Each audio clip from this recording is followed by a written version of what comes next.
Welcome to the UWS CCT podcast. Hello. Today, we're going to be looking at some really important work coming out of the University of the West of Scotland. We want to try and make accessible the key insights from a paper called Guidelines for Immersive Serious Games Design. That's right. It's by Luke Beveridge and Marco Gilardi, both based right here at UWS.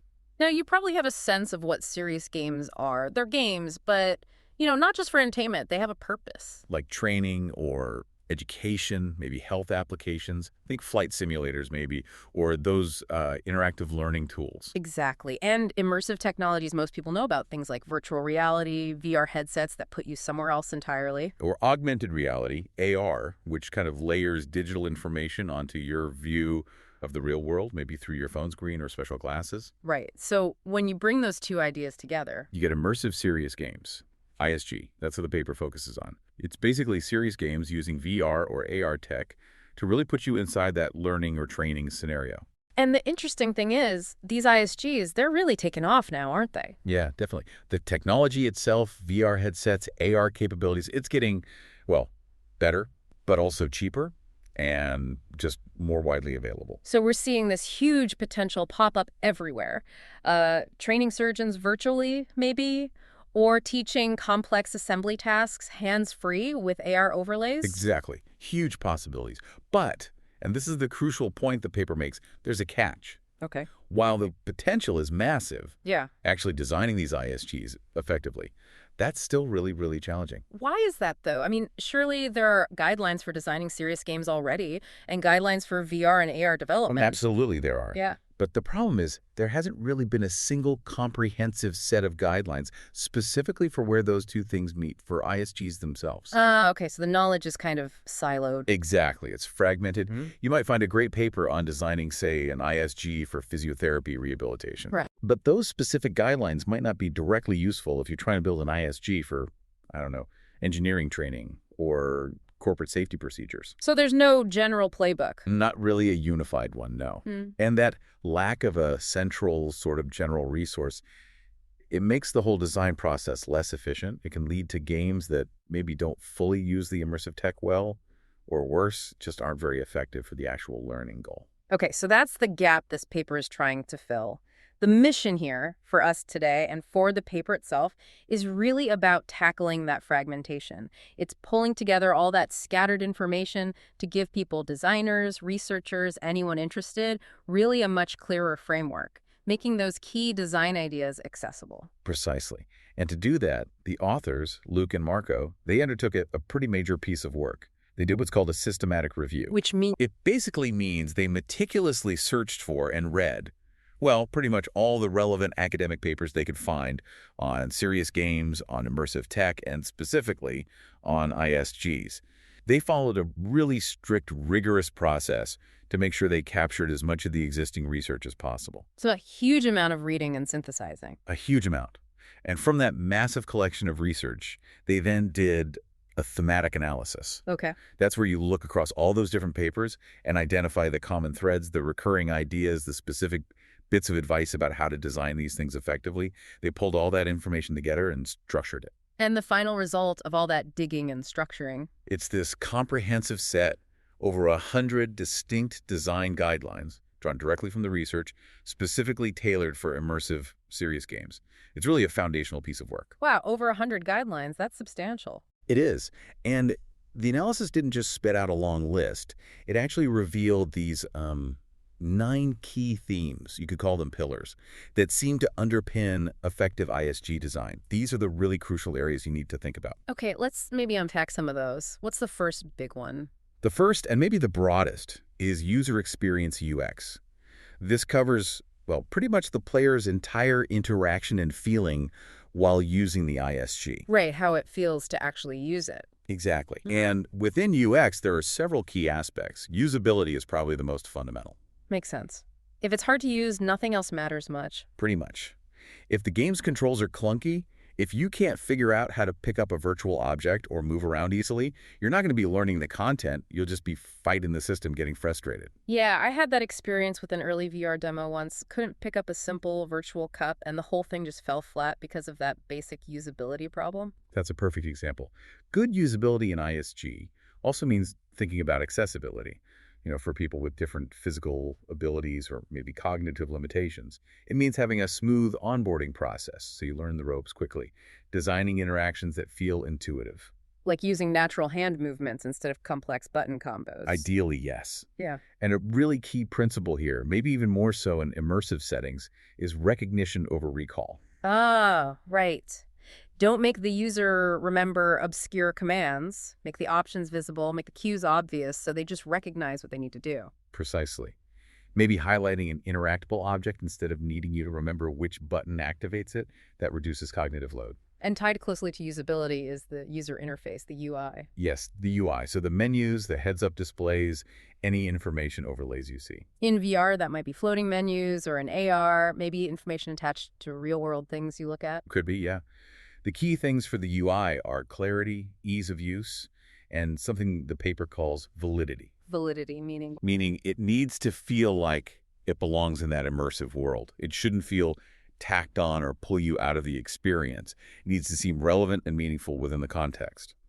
Good prompting and guidance through the UI are also important to help you learn the mechanics and navigate. Okay, so usability and UI handle the practical how to use it side, but then there's that feeling of actually being in the virtual place. That's presence. Presence, exactly. This is absolutely critical for ISGs. It's that subjective feeling that you are really there, that you're inhabiting that virtual or augmented space. It's more than just seeing a 3D picture. It's feeling like you're genuinely part of that simulated factory floor or that historical scene. Yes. And several things contribute to that. Embodiment is one, the feeling that the avatar you're controlling, its movements, are actually your movements, that it's your body in that space. Okay. The design of the virtual environment itself is huge, obviously. The visuals, how objects behave, the level of realism needed. And sound design, incredibly important for presence, affecting your sense of space, your emotional state. And you can't talk presence without the downside. Comfort. Absolutely non-negotiable. If the ISG makes you feel nauseous, cybersickness, or stressed, or just plain frustrated, that feeling of presence collapses. And learning definitely isn't happening. Minimizing those negative physical and psychological effects has to be a top priority for designers. People often mix up presence and immersion. How does the paper distinguish them? That's a good point. The paper frames immersion as more about the objective, technical capabilities of the system itself. Like the hardware. Sort of, yeah. Think high-resolution screens, wide field of view, 3D spatial audio, haptic feedback gloves. It's the technology's power to stimulate your senses in a compelling way. Okay, so immersion is the tech's potential. And presence is your psychological reaction to that. Yeah. It's the subjective feeling of being there that results from that sensory input. So good immersion, good tech, can enable a strong sense of presence, but they aren't quite the same thing. Understanding that difference helps in choosing the right level of technology for the specific ISG's goals. Got it. And moving around. If you're present, you need to navigate. Right. Navigation and wayfinding is another key aspect of UX. How easy is it for you to move through the virtual space, understand where you are, and figure out how to get where you need to go? This isn't just about the controls, but also the environmental design cues. And minimizing the mental effort, the cognitive load just required for basic movement is important so you can focus that brain power on the actual task or learning content. And the last piece of the user experience puzzle they identified. Usefulness. Oh. Which is really about your perception of the ISG's value. Does it feel worthwhile? Do you believe it's actually helping you learn something or develop a skill effectively? If the user doesn't see the point, even the most polished ISG might struggle to achieve its serious goals. Okay, so that's user experience, a really big, multifaceted theme covering everything from basic interaction to deep psychological feelings and perceived value. What's another major theme? The next big one is drive. This is all about motivation. How does the design of the ISG tap into your intrinsic desire to engage, to persist, to learn? Making it fun or compelling or interesting in itself, not just because you have to do it for training. Exactly. Tapping into that inner spark. This theme includes things like fostering interest and flow. Flow, that state where you're totally absorbed in something. Yeah, that feeling of being completely focused, challenged at just the right level, where time seems to disappear. Designing for flow is powerful for learning because you're so engaged. Engagement, more broadly, covers all the things that keep you hooked, like visually appealing environments, clear goals, satisfying gameplay mechanics, maybe even customization options. So if the world looks boring or you don't know what you're supposed to be doing, your drive just tanks. Pretty much, yeah. Design needs to actively stimulate motivation. This can involve how the content is paced, making sure goals feel meaningful within the game's context, not just abstract learning objectives. And rewards are part of this too. Like points or badges. Could be. But the key is that they need to be meaningful rewards that reinforce progress or skillful play, delivered at the right time. Not just arbitrary sprinkles of points. They need to feel earned and relevant. Right. So UX is about the experience, drive is about the motivation. Yeah. Now the core purpose, learning. How does design specifically influence the educational or training outcomes? This is really the serious part of the immersive serious game. Design choices here directly impact learning effectiveness. The guidelines suggest things like using diverse ways to present information within the immersive setting, not just text dumps, and crucially, promoting active interaction. Learning by doing. Literally, manipulating virtual objects, making choices within simulation, experimenting. That active involvement tends to lead to deeper learning than just passively watching something. And the difficulty needs to be right, presumably. That's balance. A huge factor. Designing the challenges and the flow of information so that it matches your current level of knowledge and skill. Too simple, you get bored. Too difficult, you get overwhelmed, frustrated, and you check out. The ISG might need different difficulty levels or ways to adapt. How do you know if you're learning effectively within the game? That's where assessment and feedback come in.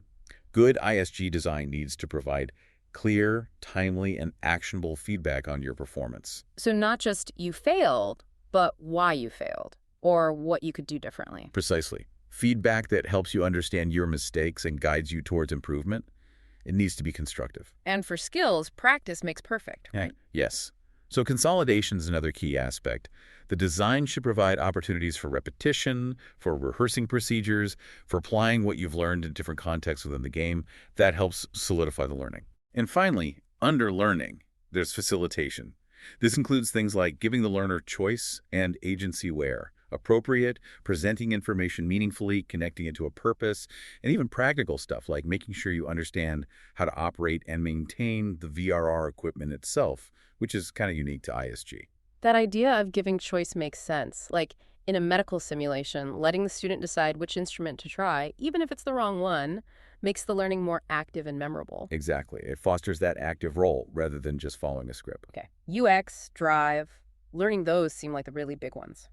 The paper also mentions storytelling. How important is narrative in a serious game? It can be very important for creating cohesion and boosting engagement.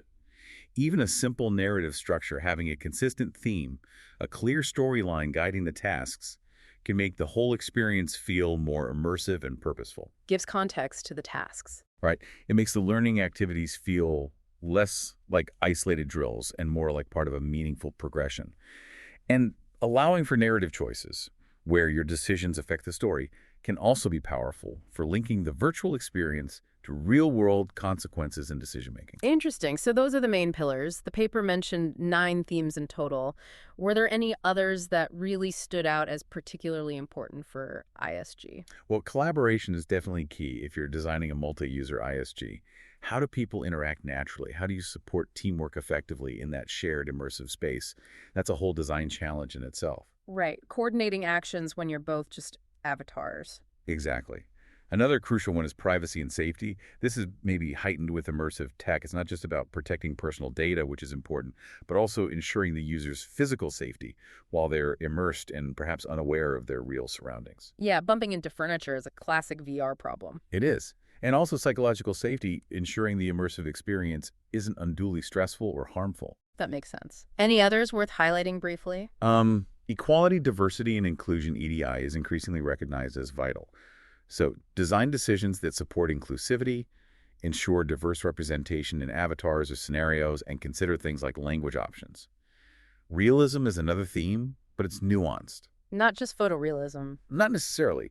It's about achieving the appropriate level of realism, making the environment, the objects, the tasks feel credible and believable enough to support the learning goals and engagement without necessarily striving for perfect visual fidelity if it's not needed and just adds cost or cognitive load. Finding the right balance. Exactly. And finally, individualization comes up, allowing users to customize aspects like the UI appearance, the difficulty, maybe how feedback is presented. Personalization can make the ISG feel more relevant and motivating for that specific user. Okay, so it's a really comprehensive set of themes covering all these different facets of design. The paper basically took all this knowledge that was scattered around Yeah, across lots of different studies and fields. and pulled it all together into this single, structured set of guidelines organized under these 9 themes. That's the core achievement, yes. The output of that big systematic review and analysis is this resource, over 100 general guidelines, grounded in research evidence. And crucially, they've made them accessible online. There's a website linked from the paper where you can actually browse them. That sounds incredibly useful for anyone actually building these things. It saves them having to reinvent the wheel or search through countless papers. It provides a common ground, a starting point based on evidence. It really does. It helps consolidate insights that were maybe isolated before, giving a more sort of universal perspective compared to just looking at guidelines for one very specific type of ISG. It moves the field towards a more informed, maybe even more standardized approach. So this paper, these guidelines, they're presented as a foundation, right? What comes next? That's right. While each individual guideline has backing from the study it came from, the whole set of guidelines, considered together, now needs specific empirical validation in the context of ISG design. Meaning testing them out. Yeah, essentially. The authors talk about future work, like getting feedback on the guidelines from experienced ISG designers and developers, or actually applying the guidelines during the development of new ISG prototypes and then evaluating how useful they were, what impact they had on the design process and the final user experience. So refining and confirming their collective usefulness in practice. Exactly. And could the list of guidelines itself grow or change? Potentially, yes. Yeah. This first set is based strictly on peer-reviewed academic literature found in the systematic review. The authors suggest that future work could expand the guideline set by also looking at industry best practices and what's sometimes called gray literature. Like company design manuals or technical standards? Precisely. Things like usability standards from organizations like ISO, or maybe the design principles published by major platform holders like Meta or Apple for their VRR systems.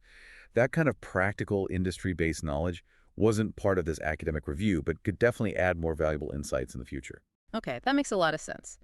So just to sort of summarize then, this paper by Luke Beveridge and Marco Gilardi represents a really vital step forward. It addresses the fragmented nature of designing these complex, immersive, serious games. Yeah, it brings much-needed structure.